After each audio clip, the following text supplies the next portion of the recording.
નમસ્કાર વિદ્યાર્થી મિત્રો, ધોરણ 11ના BA સબ્જેક્ટના પ્રકરણ 11માં આપણે ધંધાના સામાજિક જવાબદારીમાં એનો ખ્યાલ જોઈ લીધો આવ્યો અને આ તેમ. હવે એની વ્યાખ્યા જોઈએ તો કોઈપણ ધંધાકીય એકમના ઉદ્ભવ અને વિકાસમાં સમાજના જુદા જુદા અંગો અને સંસ્થાઓ જે સેવાઓ અને યોગદાન આપેલી છે તેના ઉત્તરદાયિત્વ રૂપે ધંધાની સમાજ પ્રત્યે ઋણ અદા કરવાની જે ફરજો ઉદ્ભવે છે તેને ધંધાની સામાજિક જવાબદારી કહેવાય. ખૂબ સરસ અને સ્પષ્ટ વ્યાખ્યા આપી છે કે ભાઈ ધંધાના એકમના ઉદ્ભવ અને વિકાસમાં આજે કોઈ પણ ધંધો સ્ટાર્ટ થાય છે તો એની સાથે આજે જો ધંધાને મૂડી જોતી હશે તો કાંઈ બેંક પાસે જશે કાં પછી એના સગાવાલાઓ પાસેથી કે કોઈ પણ રીતે ધંધામાં મૂડી ભેગી કરશે. કઈ વસ્તુ વેચવાની છે એની જાણકારી બજારમાંથી લેશે. પછી જે વસ્તુ માટેનો માલ જોતો હશે તો એ જે તે વેપારી પાસેથી લેશે. આગળ ધંધો વધતો જાય અને ગ્રાહકો છે પછી બીજી બધી બેંક સાથે ગવર્મેન્ટમાં એ ટેક્સને આ તે પેમેન્ટ કરતું હોય તો આ બધા પરિબળો જે છે, આ બધા જે આજુબાજુના પક્ષો જે છે એ બધા પક્ષો ધંધાના ઉદ્ભવ અને વિકાસમાં રહેવાના હર હંમેશ. અને એ સમાજના વિકાસમાં સમાજના જુદા જુદા અંગો અને સંસ્થાઓ એટલે સમાજના જુદા જુદા અંગોમાં પછી ગ્રાહક વર્ગ લઈ લ્યો કે જે તે પ્રોડક્ટનો જે તે વિભાગ તમને મળ્યો એ પ્રકારના જુદા જુદા અંગો સમાજના કેટલા બધા છે અને તમે આની અંદર ઇન્ક્લુડ કરી શકો. ને પ્લસમાં અમુક એવી સંસ્થાઓ જેમ કીધું એમ બેંક છે જે સેવાઓ અને યોગદાન આપે છે તમારા ધંધાના ઉદ્ભવ અને વિકાસમાં. હવે આના ઉત્તરદાયિત્વ રૂપે તમે એને વળતર કે જે તે આપવાનું છે આપી દીધું હશે, પરંતુ એના ઉત્તરદાયિત્વ રૂપે કે તમને એને સેવા આપી જો એ ન હોત તો બીજું તમારે એ વસ્તુ આજે ગ્રાહક વર્ગ ન હોય તો માલ કોને વેચી શકો? ગ્રાહક તમારી પાસેથી વસ્તુ લઈ જાય છે, તમે વસ્તુ લઈ જાય છે ને તમને નાણાં આપી જાય છે ત્યાં સુધીની તમારી જવાબદારી ખરી, નો ડાઉટ. પરંતુ એના પછી પણ તમે એના માટે કંઈક કરો તો એ શું?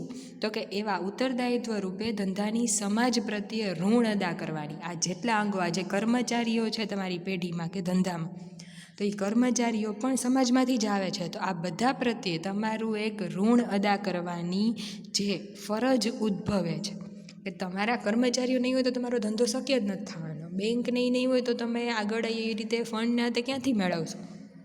તો આ બધી વસ્તુ માટે જે તમારી ફરજો ઉદ્ભવે છે ઋણ અદા કરવાની, તેને ધંધાની સામાજિક જવાબદારી કહેવાય. સ્પષ્ટ વ્યાખ્યા છે, સમજાઈ જાય. ધંધાની સામાજિક જવાબદારીને મુખ્યત્વે 4 સ્તરોમાં વહેંચી શકાય. પહેલું આર્થિક જવાબદારી, કાનૂની જવાબદારી, નૈતિક જવાબદારી ને પસંદગી મુજબની જવાબદારી. સામાજિક જવાબદારીને 4 સ્તરમાં વહેંચી શકાય કે સ્તર કયા પ્રકાર પાછા અલગથી આવશે, પણ આંતરિક પરિબળોને ચૂકવવાના થતાં આંતરિક પરિબળો પ્રત્યે નિભાવવાની જવાબદારી અને બાહ્ય જે તત્વો છે એની પ્રત્યેની જવાબદારી. એ વસ્તુ આખી આગળ આવશે, પણ અત્યારે તો સ્તર કેટલા છે સામાજિક જવાબદારી તમે કયા સ્તરમાં વહેંચી શકો? તો પહેલું સ્તર આર્થિક જવાબદારી કોના પ્રત્યેની હોય? તો આર્થિક જવાબદારી આ નીચે બાજુમાં જે આપ્યું છે એના ઉપરથી તમે જોઈ શકો તો કે આર્થિક જવાબદારી એટલે કે જ્યાંથી તમને પૈસા મળ્યા છે, કે જ્યાંથી તમારું આર્થિક હિત જળવાયેલું છે, તો માલિકો હોય ધંધાના, બરાબર, પ્લસમાં રોકાણકારો કે જે તમારામાં ઇન્વેસ્ટમેન્ટ કરે છે, અને તમારા કર્મચારીઓ કે જેને તમે આર્થિક હિત આપો છો. તો આ બધા પ્રત્યેની તમારી આર્થિક જવાબદારી તમારું હવે કઈ રીતે? તો કે માલિકોને તમે સારામાં સારો નફો કમાઈને આપો, રોકાણકારોને સારામાં સારો નફો કમાઈને એને સારું જે ઇન્વેસ્ટમેન્ટ ઉપરનું જે રિટર્ન મળવું જોઈએ એ એને આપો, અને કર્મચારીઓ એના કામ પ્રમાણે એને રિટર્ન આપો. તો આ ત્રણેયને જે આર્થિક રીતે ચૂકવવાની થતી જવાબદારી એ આર્થિક જવાબદારી થઈ. બીજું કાનૂની જવાબદારી સરકાર પ્રત્યેની. આજે સરકારમાં જે ટેક્સ કે આ તે પેમેન્ટ કરવું હોય, લીગલી જે રીતે પ્રોસિજર થતી હોય એ રીતે જ કરવાની. જો તમે ઇલીગલ વેમાં જાશો તો એ તમને જ નુકસાન થશે. એટલે સરકાર પ્રત્યેની તમારે લીગલ વેમાં કરવામાં આવતા બધા ડોક્યુમેન્ટેશન અને ટેક્સની જે જવાબદારી છે ને તમે કાનૂની જવાબદારીમાં રાખી શકો. ત્રીજું નૈતિક જવાબદારી ગ્રાહકો કે સમાજ પ્રત્યેની. હવે તમે તમારા ગ્રાહકો માટે કે સમાજ માટે કોઈ વધારાની તમારા મનથી કોઈ એવી જવાબદારી નિભાવો છો કે જે ફરજિયાત નથી, પણ નૈતિક છે, કે જે તમે કરો તો તમારા માટે સારું છે. તો એમાં શું શું આવી શકે કે ભાઈ ગ્રાહકોને તમે કોઈ એવા સેલ આપો કે કોઈ ગિફ્ટ્સ આપો જે તે તહેવારે આ તે, પ્લસમાં સમાજમાં એવી કોઈ પર્ટિક્યુલર સેવા આપવામાં આવતી હોય, કોઈ દર્દીનીને આપણે જે બધી વાત કરી હતી ગઈકાલે સામાજિક જવાબદારીના ખ્યાલમાં, હોસ્પિટલની બાગ બગીચાની પર્યાવરણ માટેની, આ બધી જે જવાબદારી છે એ નૈતિક જવાબદારી છે કે જે તમે તમારા ગ્રાહકો અને સમાજ માટે આપો છો.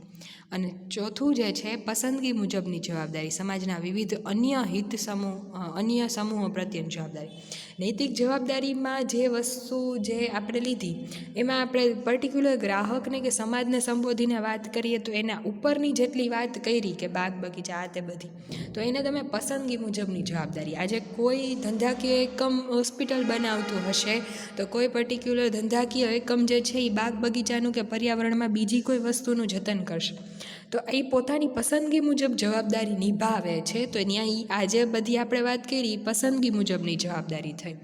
અને ગ્રાહકોને સમાજ પ્રત્યે તો જે વસ્તુ પોતે આજે વેચે છે તો એની ક્વોલિટી એના ગ્રાહકોને જોઈએ છે એવી મળે છે, એ જે ભાવ ચૂકવે છે એને ભાવ સામે એ પ્રમાણે એનું વળતર મળે છે કે એ પ્રમાણે એને ક્વોલિટી વાઇઝ વસ્તુ મળે છે, જોઈએ ત્યારે મળે છે. આ બધી જે જવાબદારી છે એ ગ્રાહકો કે સમાજ પ્રત્યેની જવાબદારી થઈ.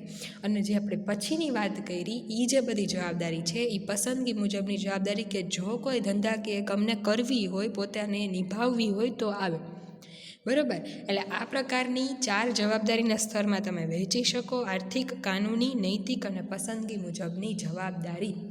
કે આર્થિકમાં કે જે તમારી સાથેના આર્થિક હિતવાળા જોડાયેલા જે સમૂહો છે એના પ્રત્યેની, કાનૂની એટલે કે જે સરકાર સાથેની વહીવટની વાત છે, નૈતિક કે જે તમારે ગ્રાહકો અને સમાજને આપવાની છે, અને પસંદગી મુજબની કે જે તમે સમાજના અમુક પર્ટિક્યુલર સમૂહો માટે કોઈ એના હિત માટે કોઈ જવાબદારી નિભાવો છો તો એ.